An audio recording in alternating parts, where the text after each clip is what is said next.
Law enforcement officers and advocates from the Red Lake Women's Shelter are partnering to fight domestic violence.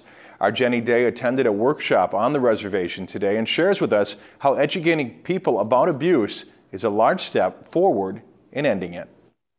Law enforcement officers go through annual domestic violence training, but this time it's a little different because the information is coming straight from those who see the abused. This time it's women advocates, and it's a lot better for us.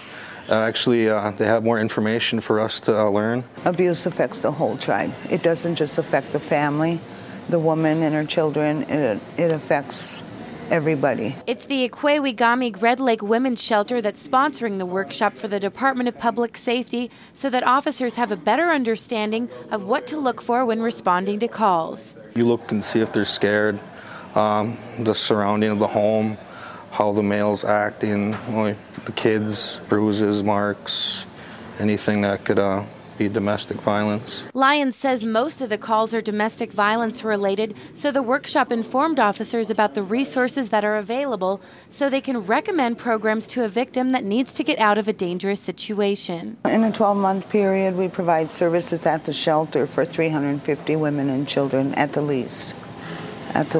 Lucier says domestic violence is a learned behavior, so there is hope that it can be unlearned. There are even support groups for men at the shelter who are looking for nonviolent ways to handle their anger. It's a personal choice.